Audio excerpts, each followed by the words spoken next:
எத்தனை தடவை ஒரு மனிதனுடைய ஆசைகள், அன்புகள், காதல்கள் காபாவின் பக்கம் உருவாகிறதோ அத்தனை தடவை அல்லாஹ் கொண்டு போய்கிட்டே இருப்பான். யாருடைய உள்ளங்கள்ல வறட்சி ஏற்பட்டு காபாவின் பக்கம் காதல் வரவில்லையோ அவன் கோடிக்கணக்கான ரூபாய்கள் அவனுக்கு கொடுக்கப்பட்டாலும், அவன் கையிலே வந்தாலும், சவுதியுடைய ஜித்தா விமான நிலையத்திலே கூட சென்றிருந்தாலும் அதன் மீதான ஒரு மஹப்பத் அவனுக்கு இல்லைன்னா அது சத்தியமாக அங்க போகவே முடியாது. இங்கே நான் கடந்த வாரமே சொன்னேன், காபாவை கொண்டு இணைப்பது, ஹஜ்ஜை கொண்டு இணைப்பது என்பது ஒரு மனிதனுடைய வாழ்வாதாரமோ பணமோ கிடையாது. அவன் அதன் மீதான வைத்திருக்கக்கூடிய காதலும் அன்புதான் அவனை அங்கு கொண்டு போய் சேர்க்கும் என்று சொல்லியிருந்தேன். அதுதான் உண்மை அன்பானவர்களே.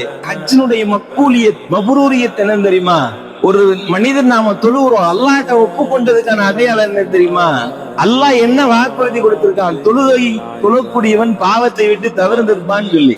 ஒருவன் தொழுகிறான்னு சொன்னா அவனுடைய மக்கூலியத், அந்த தொழுகை அல்லாஹ்விடத்தில் ஒப்புக்கொள்ளப்பட்டது என்கிற அடையாளம் என்னன்னா வாழ்க்கையில ஹராம விட்டு தவிர்த்திருப்பான். ஒருத்தர் ஹராம செய்து கொண்டே இருக்கிறான், தொழுது கொண்டே இருக்கிறான் என்றால் அல்லாஹ்விடத்திலே அந்த தொழுகை மக்கூலியத்தில்லை, அல்லாஹ்விடத்திலே பொருந்திக் கொள்ளப்படவில்லை. அல்லாஹ் நம்மளை பாதுகாக்கணும். நாம தொழுகிறோம், சஜிதா செய்யறோம், ஆனா ஹராம செய்யறோம்னா அல்லாஹ்வுடைய சன்னிதானத்திலே அந்த தொழுகை நிராகரிக்கப்பட்டிருக்கிறது என்று அர்த்தம். அது போன்றுதான் ஒரு ஹாஜி ஹஜ் செய்கிறார், அதற்கு பின்னால் அவருடைய வாழ்க்கை ஹாஜியாக இருக்கிறது என்றால் அதுதான் மப்ரூரான ஹஜ், மக்பூலியத்தான ஹஜ்.